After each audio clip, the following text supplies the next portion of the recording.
Welcome to Moving Digital Health, a podcast series from Mindseed Development. I'm your host, Reuben Hall, CEO of Mindseed. Each episode, we sit down with leaders and innovators in healthcare to hear their personal stories and explore how they're moving digital health forward. Today, I'm joined by Will Falk, one of the most respected voices in Canadian health policy, serving as an executive in residence at the Reuben School of Management and a senior fellow at the C.D. Howe Institute. He bridges the gap between the boardroom, the classroom, and the hospital floor, helping us understand not just the technology, but the systems that govern it. Welcome to the show, Will. Hey, thanks, Reuben. I'm delighted to be here. Could you start by telling us a bit about your background? Sure. Long story short, I'm a recovering management consultant. I spent about 20 years, started in New York, came home to Toronto, and most people in Canada know me as a digital health guy, but I actually started as an academic medical center strategist in the US. Came home and did the digital health journey. I retired back in 2017, and since then, I've kind of done projects on a pickup basis as I've wanted to. During the pandemic, I got back involved with public policy, which was my first love before I did my MBA, and have been experimenting with artificial intelligence for the last 3 years, a whole bunch, and I'm sure we'll get into some of that. Yeah, so you really sit at the intersection of policy and practice. What is the biggest disconnect you see between what policymakers think is happening in digital health and what's actually happening on the ground? I actually think the policy folks, by which I mean both in Ottawa and at the provinces, are pretty clear-eyed about stuff. I mean, if you take it back before the Carney government, I think Bill C-72 was a good piece of legislation. It would move the ball forward. It'd be great to see. I think the thing that's challenging all of us is the pace with which generative AI has come into the digital health world. I mean, it's pretty amazing, Reuben, when you think about the impact that it's already had in only 3 years. And there's some real regulatory challenges that governments need to understand and take on that. Mm-hmm. So what are the specific impacts that you're seeing? Well, the first thing I would say is that the adoption path for artificial intelligence, and specifically here I'm talking about generative AI, so large language models, which really started in late 2022 with the public release of GPT 3.5, which was usable. And that, of course, has improved dramatically. I'd say we're, at least 2 orders of magnitude better capability than we were just 3 years ago. But that adoption hasn't happened the way digital health tools used to be adopted. We think of, adoption as being large projects, maybe provincial or InfoWay sponsored, large Epic and Oracle and Meditech installs, or at the practice level, large lifts. What's happened in AI is that consumers and clinicians have adopted directly technologies as complements to their existing practice. Mm-hmm. So they're not substituting directly for old systems, but they're greatly augmenting capabilities. And I guess the 2 clearest examples of these are ambient scribes and what I call second screen clinical decision support. And both of those have gone to 25% adoption in under 2 years. I don't have to tell you, Reuben, that doesn't happen in digital health. Mm-hmm. We don't see adoption curves like that. So that's a real change in the way we think about things. And we're all still, we're all trying to figure out what to do about that. But in the meantime, doctors are using it. Physicians have brought it into practice, and citizens are using it every day to get health advice. So just recently, OpenAI and Anthropic, launched some consumer-facing health tools that connect to Apple Health and personal health records. What's your reaction to those companies bypassing those traditional adoption methods and going directly to patients?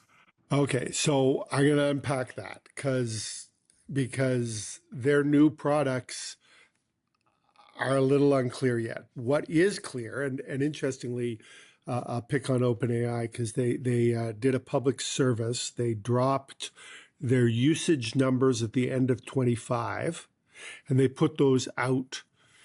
And they showed, and this is almost hard to believe, they showed that 10% of Americans use OpenAI for health every single day.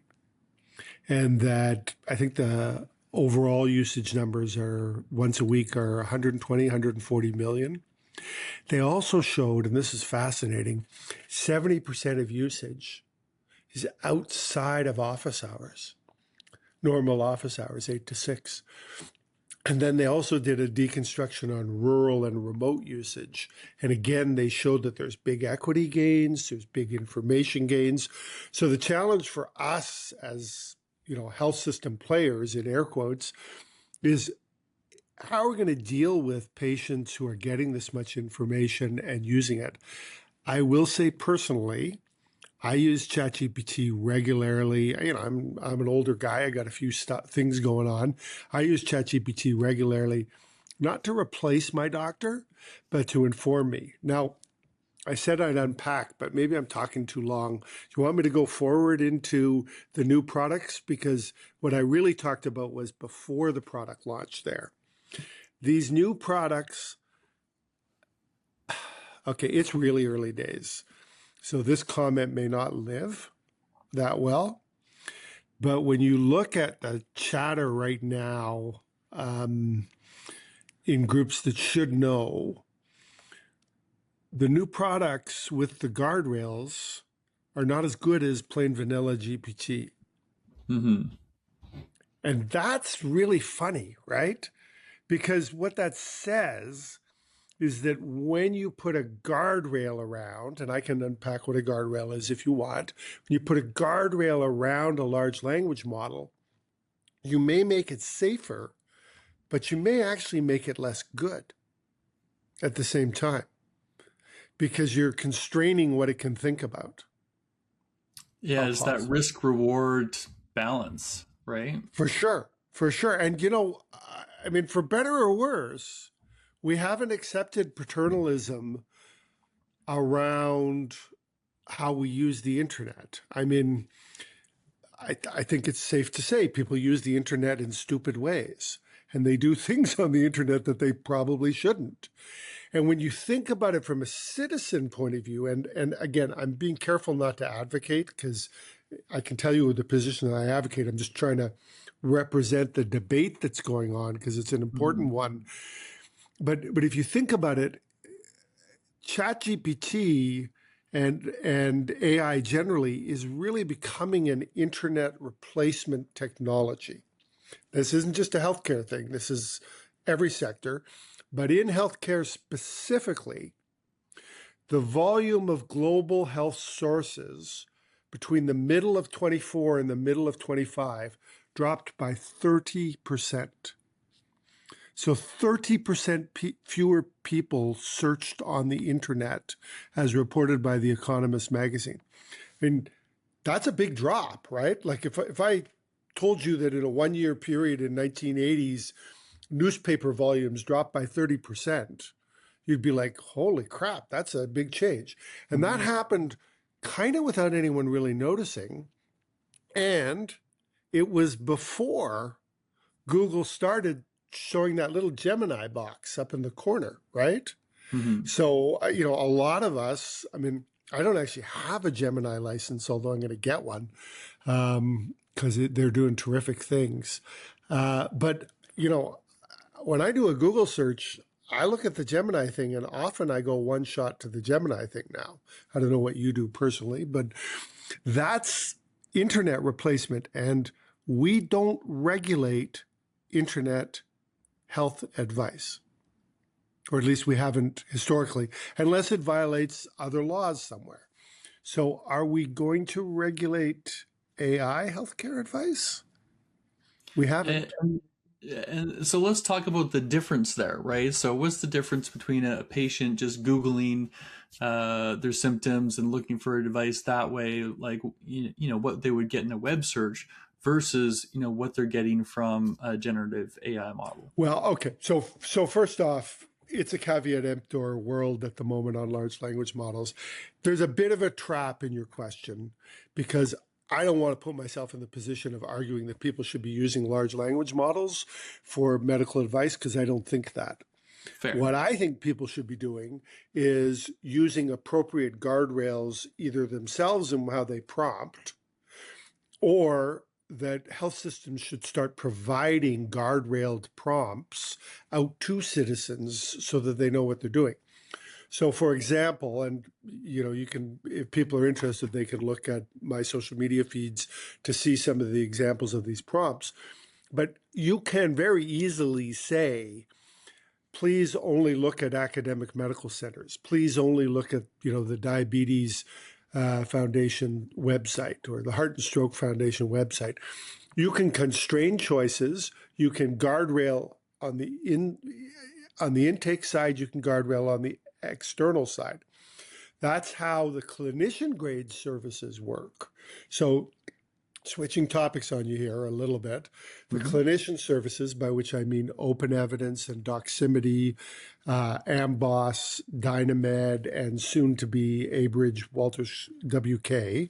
But there's two big ones, and there'll be more because it's pretty easy to do. What they do is they guardrail into certain sites, and they always provide citations behind the answers they give. And I think that's a practical way to do it. So I don't think we should be using plain vanilla LLMs for healthcare advice, but I think people should have choice about how they guardrail. I can give you clinical examples if you're interested, but the same condition will need different guardrails for different cases and different people, is the shorthand. Guardrailing isn't hard to do, but not many people are that good at it yet. And so I think it's the health system's job to help provide those guardrails. And it's a job we're not doing right now. I think it's a very good debate, and there's a lot to it will go on because, like you said, there's no regulation on medical advice on the internet. So why is this any different? Right. Jumping over to the clinician side for a moment, you talked about the divide between the using a general purpose LLM, as a clinical tool versus specialty specific AI tools for oncology, urology that have more defined, smaller and specific data sets. What are the factors that go into those decisions? So I think there'll be a whole menu of decision support tools. And there's a lot of different choices that people will want to make. The practicing subspecialist may want quite a different tool than someone in general practice or someone who's covering a general internal medicine or general surgery ward. The two big tools, one of them actually the technology started in Montreal, the company called Pathway, that's now owned by Doximity. So Pathway sold to Doximity. The Montreal team is still there. And that tool and the other one is Open Evidence are both very widespread. We have US usage numbers, which say 50% of US clinicians are now using one or both of those tools. We don't have numbers in Canada. It's really widespread. I mean, I got a little town north of Toronto near me, 2,000 people called Arthur, which is where my family health team is.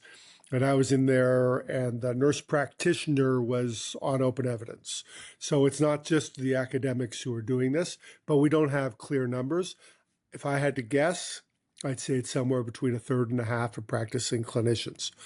Those tools are much better than unfiltered large language models. Mm-hmm. How are they much better? They're much better in that they always provide citations and they constrain how the questions are asked and answered in some safer ways. But interestingly, they're still both premised on the idea that the doctor makes the decision, or the nurse practitioner, the clinician makes the decision. You have to have a clinical license to get one of those tools, or at least you have to put a valid clinical practice number in. Whether that means you have a clinical license or not, I don't know. But that kind of tool exists for clinicians, and that makes a lot of sense. Because people want to see the citation, they want to know where the drug dosing stuff comes from. They don't want to use information that, quote, comes from the internet. And let's be clear, if you're using an unrefined, I'll use that word, an unrefined LLM, you are just asking the internet. Now, the internet's going to be accurate most of the time, but not all of the time. And you can increase that accuracy level with these guardrails. You can increase the transparency by making sure citations are available. I want to come back to digital health, though. Is that okay, Reuben? Can I bridge this? Because there's a point that'll be really there's a point that's really going to be interesting for some of your digital health viewers who are deep in the digital health world. Those tools are not integrated into EMRs, but they are integrated into workflow. The way that they're integrated into workflow is fascinating. They sit on a second screen, so they sit on a phone, and the clinicians put them in their pocket and they pull them out, and they often use them between rooms to ask or confirm questions. They're also non-PHI. So if a clinician wants to put PHI in, which the systems will advise them not to, they can, but that's their clinical judgment. But there's no integration back to the existing digital systems. They're on a second screen. And people in the digital health world have a really hard time imagining that that's a good thing or that clinicians want it, in spite of the fact that half of US physicians are using the tools in the second year of their existence. And that really kind of messes with us, right? Because we all think of CDS, clinical decision support, as being some embedded system that pops up an alert and says, you're doing something wrong, stop it, right? And these systems aren't doing that. They're pull systems instead of push or nudge systems. And so that's taking some time for people to think about. There may end up being push systems as well. And many vendors have push systems being developed, but they're all still in beta. So the pull systems, the second screen systems, are in wide deployment and mature. Open evidence, how mature? Open evidence now has a market cap of $12 billion, right? And, like for a 2.5-year-old product, that's pretty exceptional. I think it'll go down, but yeah. Yeah, so is this just like a transition period where, like you say, clinicians are using these tools on their phone, kind of outside of the system? I don't know. I mean, it's interesting. So now I'm getting gossipy here, but many of your users will be Microsoft clients. Microsoft has Dragon. Dragon is integrated into Epic. Right? A Dragon is an ambient scribe that sits on top of Epic, non-native, but I personally call it semi-native because Epic doesn't have an announced scribe yet. So there can't be a native scribe. So whatever this is, it's as native as it's going to get. There's an API, it works, etc. But Dragon, Microsoft Dragon, now has an API with open evidence, and about 12 other companies as well. So now let me just really blow your mind a bit here, okay? So we had two product categories, neither tightly integrated, and I'm just going to assume general familiarity with this audience because this is a digital health audience. So the scribes were, some of them had APIs, some of them have APIs in development, some of them are still copy paste. That's fine. The CDS, second screen, I think second screen's good enough because the workflow, you don't actually want it on your computer. Having it on the second screen is probably good enough because you were interpreting it, discussing it, and then bringing it into the practice setting. But Doximity buys Pathway. So Doximity had a scribe. They buy Pathway. Now they have the clinical side. Open Evidence had the clinical side. Now they've built a scribe. The two things are together. Okay, look at scribes.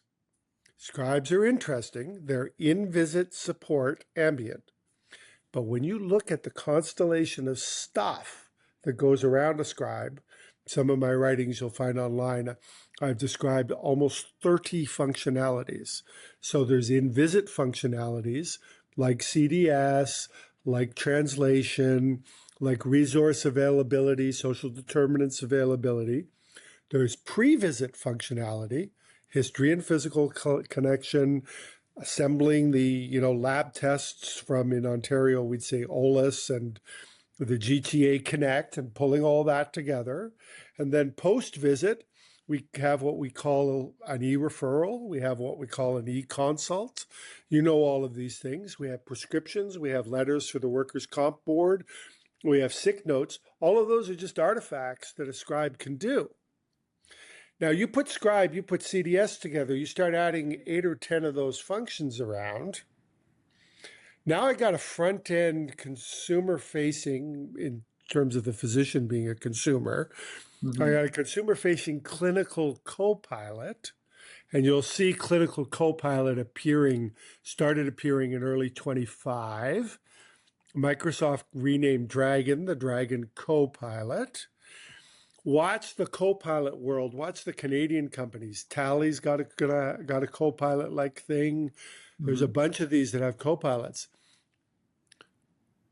How tight does the integration need to be between a Copilot and the back-end system of record?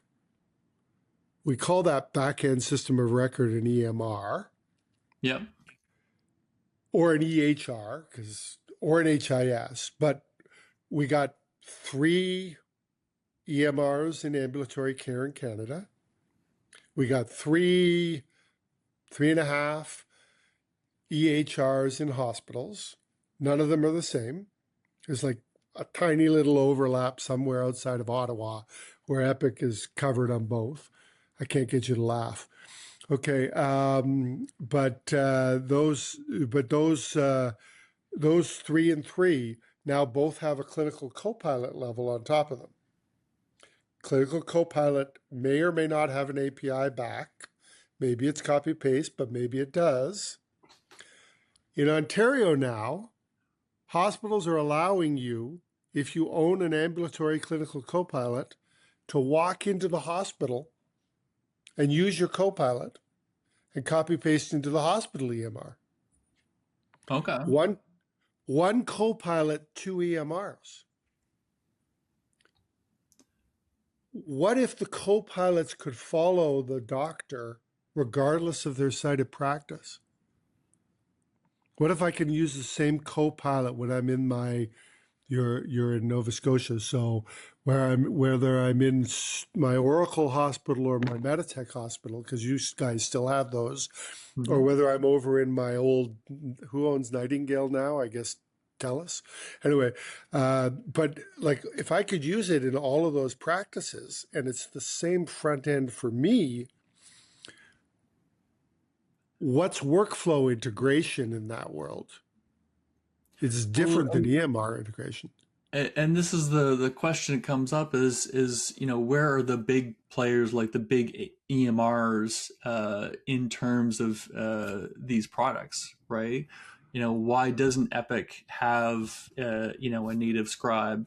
Are they just going to start buying and absorbing some of these other companies so they can It's a great tie them question. to their own ecosystem? It's a great question. So let's just review the bidding on this. Let's go back over the recent history.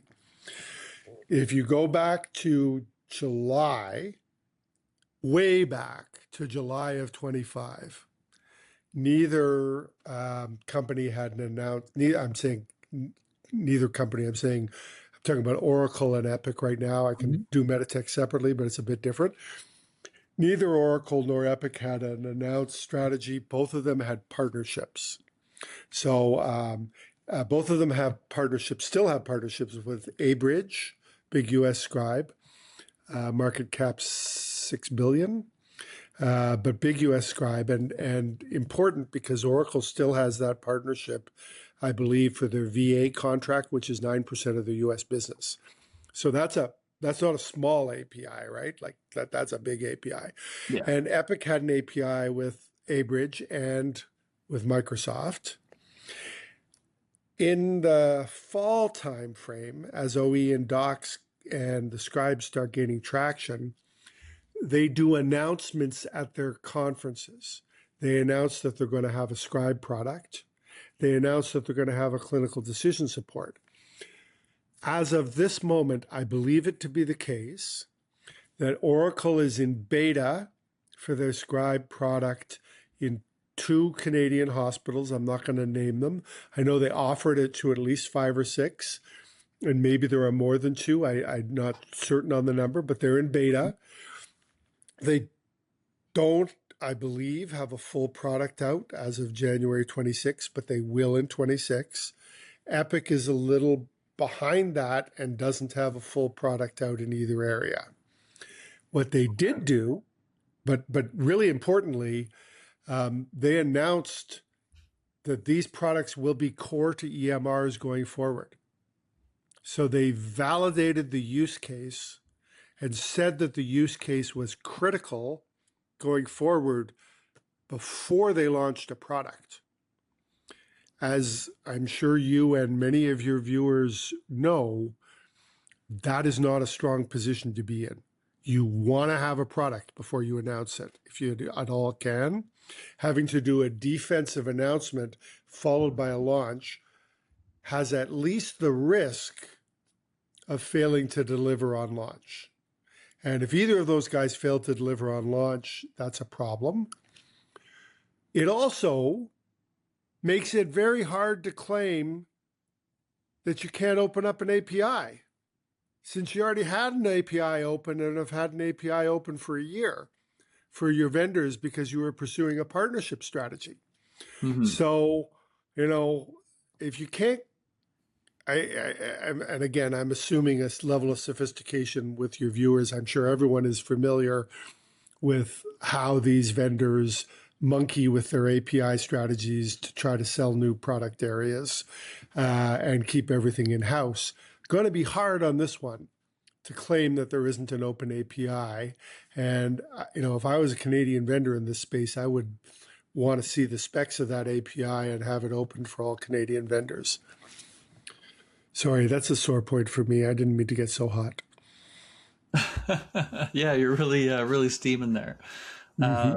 No, but it's a really interesting conversation because as you mentioned, like the big EMRs are not necessarily known for being open and collaborative when it comes to Sure. their APIs or being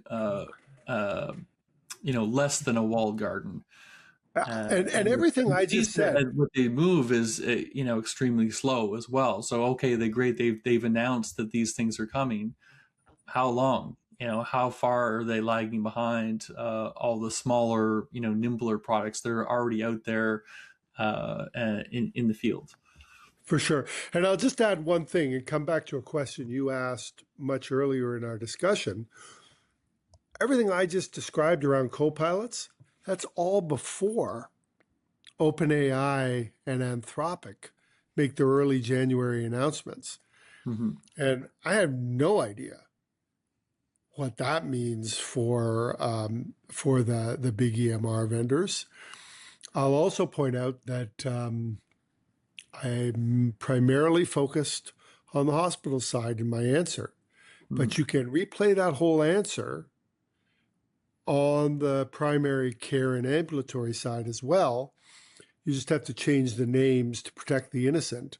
So it becomes TELUS Health, Well/Heal Well, and Accuro/Shoppers. And same kind of dynamic going on there. Each of them have a scribe partner that they've used, maybe 2 or 3. Each of them are looking at acquiring scribes and building the technology. The simple truth is that scribes and second screen CDS are so useful that they get adopted even if the IT department does nothing. Mm-hmm. And so the response from the IT department is now not a change management problem in the old sense of how do I get my doctors to use this?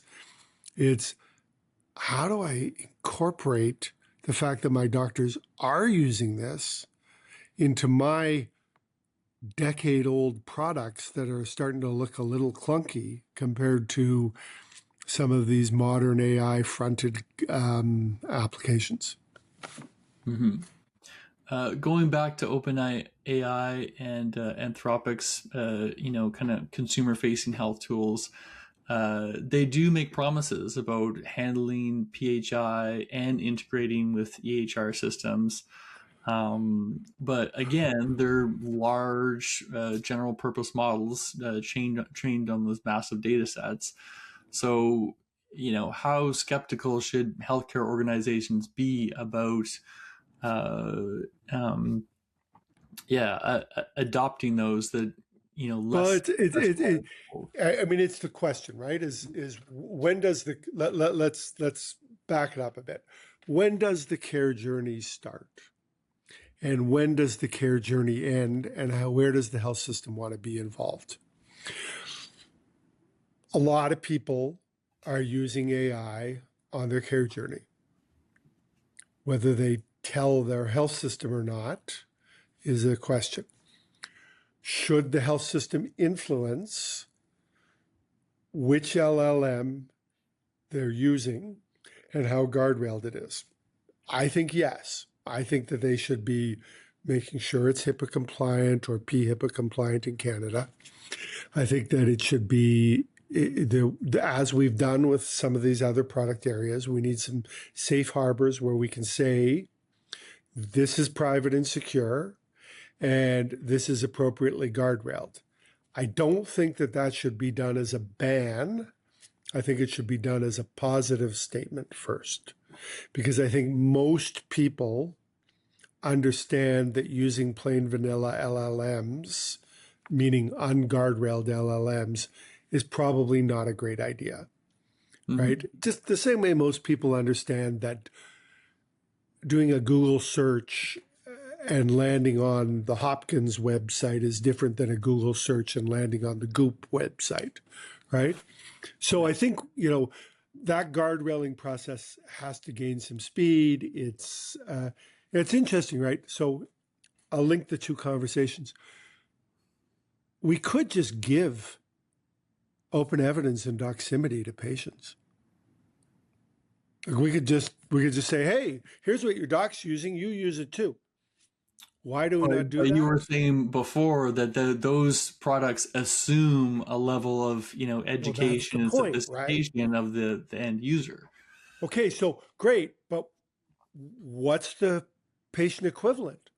What's a grade 12 in your own language, understandable, guardrailed, cited, right? Because a big part of what OE and docs do, I'm talking about the two products, I'm really talking about the category.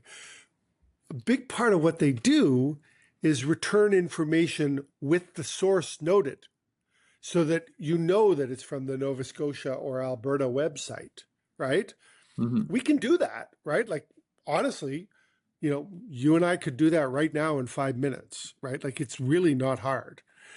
People can do that for themselves, but it would be better if the government of Alberta or the government of Nova Scotia, both of whom have really good intellectual property already up on their websites, use that intellectual property to retrievally augment a chatbot that would then respond with the government-sponsored information.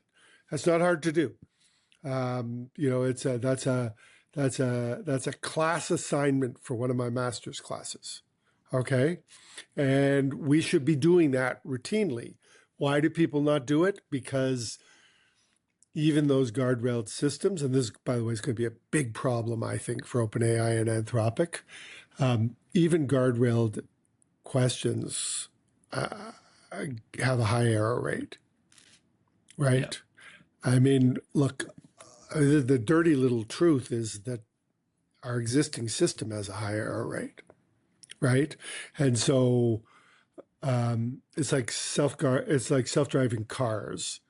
It's not good enough for self-driving cars just to be better than the average human driver. They have to be a lot better. Now they are now.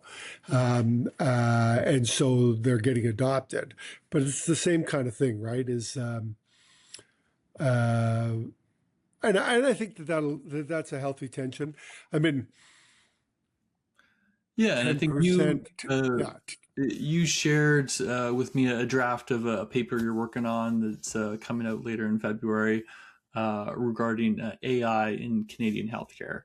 And in that, you argue that the policy risk facing Canada isn't reckless adoption of AI, but the bigger risk is paralysis. And given how high the stakes are, and why do you think that it's a bigger risk to stay still and do nothing? Yeah, and I think that it's clear, right? Like you got a system in which 6 million Canadians don't have primary care. You can't tell them that they can't use modern tools to get primary care advice. In the absence of that, they should be using good tools, absolutely. But the risk of harm through not using modern information, I believe, is higher than the risk of harm by the edge cases that get all of the attention. Now, that paper, which is coming out from the Canadian Standards Association Public Policy Group in late February, will be widely available. And I'm going to advance some of those arguments and go into the sectoral detail questions. It also addresses regulatory questions, issues of data sovereignty, where we're going in terms of things like interoperability, because the whole interoperability game, and you can see this, by the way, in the Anthropic announcement in particular, the use of FHIR, JSON, HL7 in the Anthropic models is going to change interoperability forever. It's just not going to mean, the word isn't going to mean the same thing. Mm-hmm. My friends who are way more techie than I am are really excited about that. It solves things like semantic problems, nomenclature, translation problems much more readily than what we've had before. And is this the case where the AI is just bridging the interoperability gap and like being a translator for? There is some of that, and you can see that. You can see that readily amongst, and I talk about this in the paper, amongst some of our bigger Canadian players. Like if you look at Point Click Care, Alaya Care, and League, you can see how they're using AI to translate amongst different types. They're creating multi-agent environments in which different agents can represent you or answer questions. I don't want to get too next gen on it, but it's pretty exciting stuff to see what's already installed by some of these big Canadian innovators. Mm-hmm. I think the hospital side for a whole bunch of good reasons, is moving a little more slowly, but pretty deliberately. You know, agents are being used in complementary circumstances widely. Hmm. Substitutive agents are coming in more slowly. They should be, because they replace clinician judgment. Yeah, so I just want to get you to elaborate that a little bit more because you do really draw the distinction between the complementary AI and substitute. And why is that so important? Well, I mean, in part because if you add AI to a workflow as a complement, meaning it fits within the scope of practice of an existing provider or an existing job description, then the supervision can be done by the human in the loop. And that means it becomes a local adoption system. Where you have a system that replaces entirely or substitutes, now you're in a different place, right? Like if you're making diagnostic or treatment decisions without a human in the loop, that's a higher standard. Hmm. And that standard gets into all kinds of regulatory stuff. So most of the early adoption has happened on the complement side. You can take the complement thing a long way, right? Simple examples, public health units writing letters that are checked and approved, doing 100,000 vaccination letters over the course of a few days. Things like putting HR manuals into chatbots so that employees can talk to the HR manual, ask questions, get sourced answers. Cafeteria menus, whatever you want. If you've got a knowledge object that you can use to inform and backstop a large language model, you take the basic capabilities of the large language model and you make it expert in an area. That can be finance, that can be communications. I know one CEO, his 24,000 employees, he puts every quarterly employee satisfaction survey in, and then he and his executives can discuss how they're doing with the data, Hmm. discuss it with the chatbot. So that's a Workday application, I think. I'm not sure about that though. And so, you know, these edge cases all fit. Back to your question, these edge cases all complement existing workflows. They sit within a scope of practice. They don't replace something. And so they don't hit the substitutive bar that we've seen with things like some of the radiology systems, or when we have a new medical device that replaces old practice patterns. Um, Excellent. I think that's a very good way to describe it. Um, Now, Will, I know you're also a teacher. You're teaching the next generation of health leaders at Rotman. So when you look at the students coming through your classes today, what are their perspective on things? What is the future of the healthcare system look like through the lens of the people who are just, entering it through the education system? Well, and I've seen over the last 3 years, master's level and doctoral level students go from near zero Gen AI usage to almost 100% at this point, right? So as a practical matter, when you're teaching a class, I mean, what I do personally is I always have in my slides, and you can see my slide decks online, and you can play with these if you're interested. I always put RAG prompts into my decks. Hmm. And so I'll encourage my students to take a PDF of my slides and create a channel that they can talk to and ask for more elaboration. Because any knowledge object can be turned into a chatbot and they can have a discussion. Or you can use the Google tool that does podcasts. You can use that or other things. You can also expand on lecture notes because everything's changing so quickly, right? Hmm. So if I've given a lecture that describes things up till the end of 25 and now we're in 26, I can take the lecture notes and I can write a prompt and say, please update this material. Tell me what's happened in the last X months since this material was done. Give me an update report based on this. And that's a single shot prompt. It's easy to do, right? So prompting exercises, ragging in teaching materials, updating materials. If you really want to blow your mind, go and look at the work that they're doing in Scarborough and at Yale University. So do Yale first. Yale has put the entire curriculum, they've ragged the entire curriculum into an LLM, I don't know which one, and they can now ask questions about the curriculum, but when do we teach, when do we teach about influenza? Find every time and make sure we're teaching it the same way across the curriculum. Scarborough, which will have a new med school in the next few years, has been looking at a RAG-based med school curriculum. Now, what would that mean? That would mean that every piece of the courses would have a ragged element. You'd use, I'm describing this now, so now I'll take credit for these words and not blame anyone else.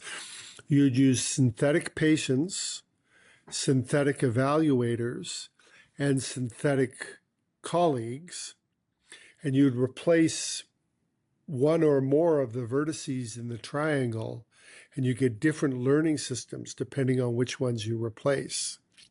So human doctor, human patient, virtual evaluator, virtual attending is a real-time coach for a young intern.